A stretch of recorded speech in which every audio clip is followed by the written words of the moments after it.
If you didn't just say Chelsea there, then you're not a true fan. Yes! One win away!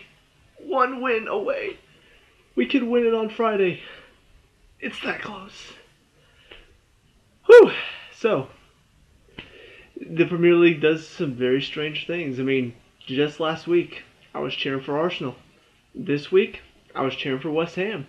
And West Ham did what Arsenal could not and took it to Tottenham and beat them. 1-0 was all it took, and it just left it right in our hands. We win today. Now we're 7 points ahead with 3 games left. Now all we have to do is win one more game out of West Brom, who have been looking awful of late, Watford at home, and Sunderland at home. It just feels like a foregone conclusion at this point. So, yeah, obviously great performance today. Probably going to be cheering for Tottenham next weekend. I know that sounds very strange, but I don't want Man U to be in the Champions League next year. And I have a feeling that no matter who they face in the final of the Europa League, they're not going to win that game. Although I'm really hoping it's going to be Man U versus Ajax in the final, and Bertrand Traore shows up and takes it to him, and Conte's going to look at him and be like, he's a good player. We may need him next year since he's coming back from loan. So, just kind of a side note, but something to mention, just looking forward at our future. I think Traore is a quality player, and I would love for him to be able to make it through the final, show up against Man U, and just score a hat trick. Just be like, you're not making the Champions League next year.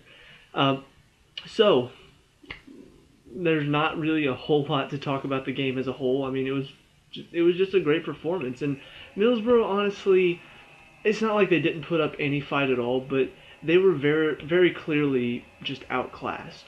And a lot of that has to do with the fact that they haven't scored a goal in a while. They're not able to score. Negredo, even though he's a good forward, he's not really that sole forward. He's not the one that's going to get you a goal if he's up there by himself. Whenever he was at Man City, the reason he did so well was because it was him and Aguero up there.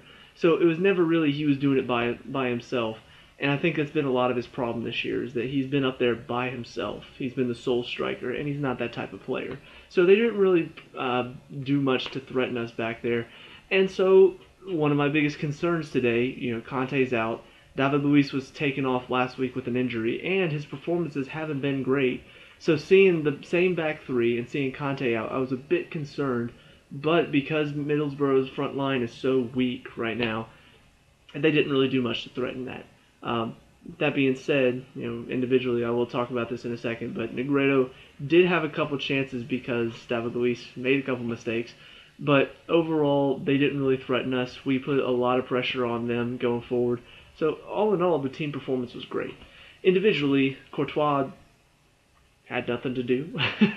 He had to make one save today, and most of what he was supposed to do is just, sometimes they played it back to him with his feet. So, yeah, kind of a bystander today.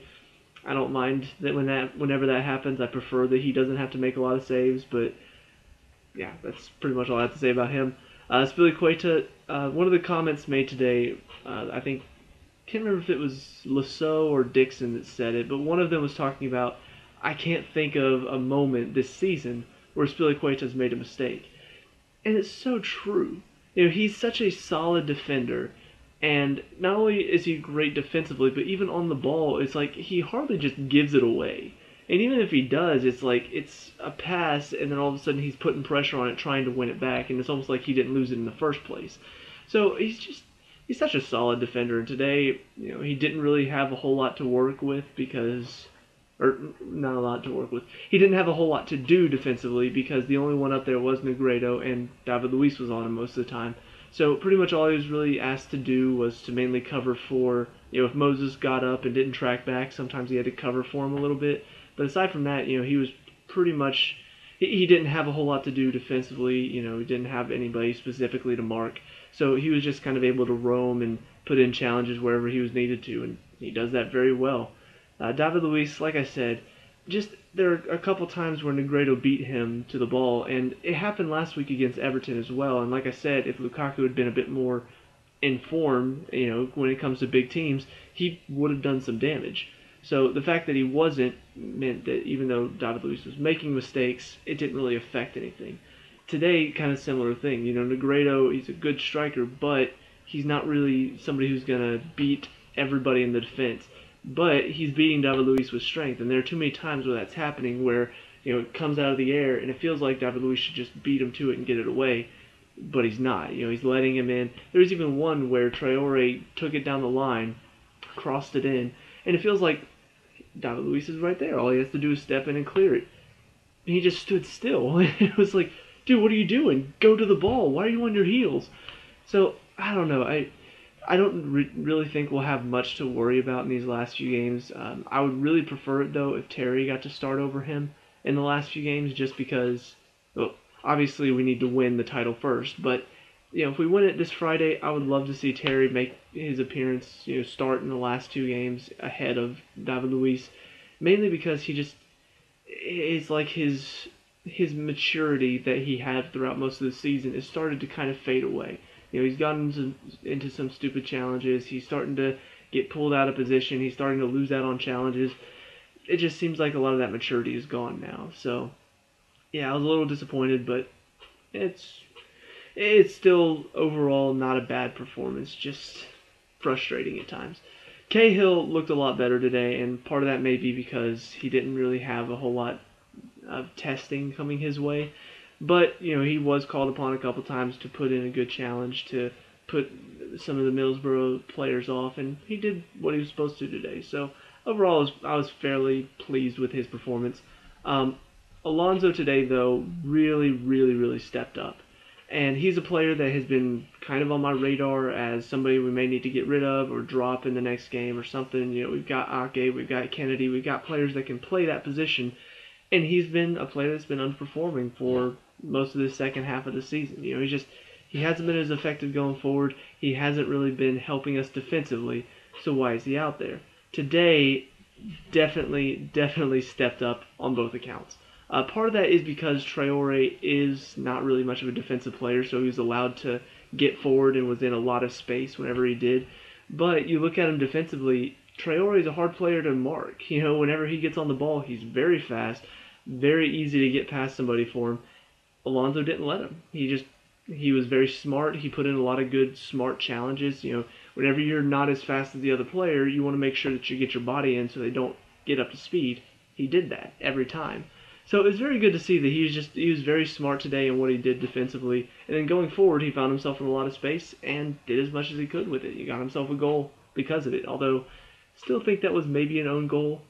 I don't really mind, except for the fact that my opponent in Fantasy Premier League had him on his team and I did not. So he ended up getting a lot of points because of that. But anyway, I digress. On to the other side, Moses did fairly well today, not as involved. And I don't know if part of that is because we played so much on the left side or if he was just not having as great of a game today, but he just didn't seem as involved as he normally is.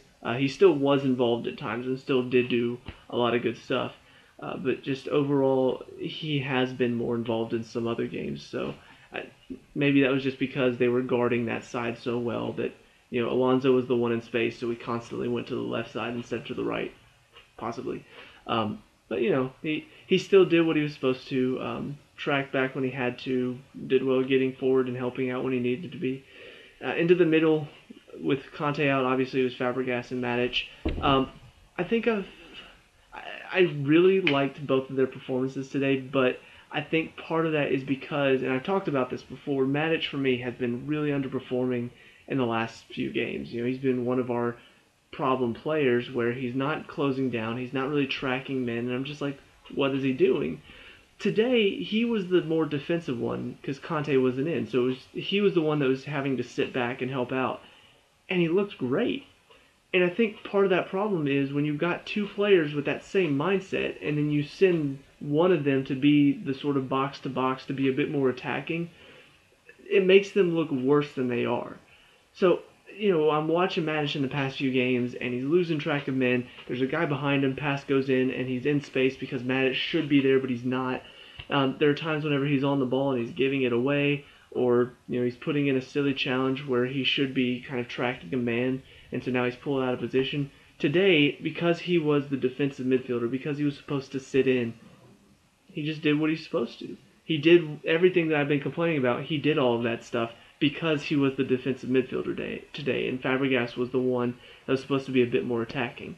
So I really think Conte and Fabregas, or Matic and Fabregas, I think either of those is fine. Because that way you don't have two defensive-minded players with one of them trying to get up and down the field. Because then it leaves so many holes in your midfield. Because one of them that normally would be tracking around doesn't do it because he's expecting the other one to do it. Now there are gaps and there are holes, and they're not really sure. Okay, who's supposed to be tracking which man? It feels like when you have it's almost like too many cooks in the kitchen almost. So Matters today, in my opinion, did very well just sitting in there holding that space. I really think that needs to be more his position instead of trying to be more of a box-to-box midfielder. Fabregas, what can I say? I mean, he's showing why he deserves to start. And I know, a lot of people love Matic right now and love the whole Matic-Conte pairing in the midfield. But I'm watching Fabregas today, and he assisted 2 goals. And on top of that, he became the first Premier League player to get 10 or more assists in 6 different seasons. And all I can think is he would have hit this a lot sooner if he had been starting more games. But he kept coming in as a sub, and even on those times when he came in as a sub, most of the time he's getting assists in those games. Today he starts and he gets 2 assists. I don't know why he doesn't start more. I understand people love Matic, Conte loves Matic and loves him in the midfield, but I'm just watching it and I'm like, there have been a couple games where we needed to get a goal. Fabregas would have been the perfect person to have in those games. He would have gotten us a goal, no doubt. So, I don't know. I just think everything he does whenever he's out there is so professional. It's so lovely to watch whenever it comes to attacking. I want to see more of him. I hope he stays, and I hope we utilize him again next year because he's at least got one more year, I believe, in him. I think he's either 30 or 31, so he's still got a couple years in him, I believe. But he just really masterclass today, controlled the midfield, put in so many dangerous balls, and it paid off. The front three, obviously the same, Hazard, Costa, Pedro. All 3 of them did well today. Hazard didn't get a goal or an assist, but was still very active for most of the game. Later on, you could see it was like he wanted to rest himself a little bit because there's a game Friday, and so I think Conte saw that as well and took him off early. Pedro just constantly all over the field. Not as many mistakes today as usual, but still those moments where it's like he's he's got the ball, he just won it back, and then he's got help, but then he dribbles into pressure. And it just, I don't know, it feels like he loses it one too many times for me. But, his hard work is why he's in there, and he works very, very hard, and I love watching him work. So he didn't get a goal today, but the work and the effort was there, and he really did help out in that respect. Costa definitely he was ready today. He was ready for the challenge. He was ready to really work hard, got himself a goal because of it, and just his runs today and the pressure he put on the back line really showed. And he always does that every game. He always puts a lot of pressure on the back line whenever they've got the ball. But today, it showed beyond just that pressure. It was also the runs he was making off the ball. The runs in behind that Fabregas was looking for every time. He did that a lot more today than I think he has done in the past. Most of the time, he's looking to come short when you need him to go long. So really, just overall, good performance from him today. Subs that came in, Willian came on first. I don't mind seeing him come in. I'd love to see him get more time just because he works very hard and does as much as he can. Second one to come on was Chalobah. I love seeing him get time as well. It pushed Fabregas a bit more forward because he came in as sort of a third midfielder for Pedro. So it was almost like Fabregas got pushed forward, and he was in there with Matic. So it was more of a defensive switch, but I just like seeing him get time, and I think he can really grow as a player. Everything I see from him is just a lot of hard work, a lot of effort to win the ball back. Whenever he's got the ball, he's looking to make great passes. So, yeah, I really think he deserves more time than he's gotten. This is the first time he's been on the field since I think back in October or something like that. So I've been disappointed not to see a bit more of him. Glad to see him today. And then the last one, just because who doesn't love to see Terry get in now? Terry comes in for David Luiz, probably because Luiz maybe still struggling with the injury, but I mean it's mostly for the fans to see Terry in at this point. Just to let him have a standing ovation whenever he comes on the field, to let him be applauded every time he comes on. I have no doubt if we wrap up the title this weekend, I have no doubt that he'll start the last two games just because Conte really respects him, I think, as a player. So that's about it for this game. Overall, it's a 3-0 win. It puts us one win closer to the title. Now we've only got to win one out of our last three. Or we could just tie all three, draw all three, whatever you want to call it. It doesn't, at this point, it almost doesn't matter because it's a foregone conclusion. We're definitely going to win one of these last three. There's no way we're going to let it slip now. There are a lot of experienced and very professional players out there. And so I highly doubt that they're going to let this slip away. When all you've got to do is win one out of your last three, I highly doubt they're going to lose their last three or draw two of them and then lose the last one. So, yeah, I'm looking forward to seeing us lift the trophy. If it's not going to be this weekend, I have no doubt it'll be next weekend at home against Watford. So, I'm looking forward to seeing what changes he's going to make. If we do wrap up the title this Friday, I'd love to see him maybe get some youngsters on, Chalobah, Loftus-Cheek. I'd love to see Ake get some time. So that is my main thing is, even though Friday is a difficult game and you could say, oh, well, Watford, Sunderland, we're most likely going to win one of those two games. You could say, oh, well, West Brom, not really, it's going to be a difficult game already at West Brom. But I would love to see them wrap it up this weekend. So we have two games to say, okay, the title's already won. Terry gets some time. Our youngsters get some time. Because, our youth team won the FA Youth Cup for the fourth time in a row. We have a very good youth team, but most of the time they don't get to play because they're not quite at the world-class quality that we need to win the league. So I would love for us to go ahead and win the league, get some of these players in. Chalobah deserves some time. Loftus-Cheek, he does deserve a bit more time, but I'd love to see some more work from him. Ake, I think, deserves time. Kennedy deserves some time. And just looking forward, we need to get some of these youth players accustomed to the hard quality of the league because we've got a very good youth program. So that's about it for this game. Let me know what you guys think down in the comment section below. Who's your man of the match? What are your thoughts on this upcoming game? Let me know. We can talk about and discuss all that good stuff. Leave a like and subscribe for future Chelsea reviews, and I'll see you at the next game. Peace out.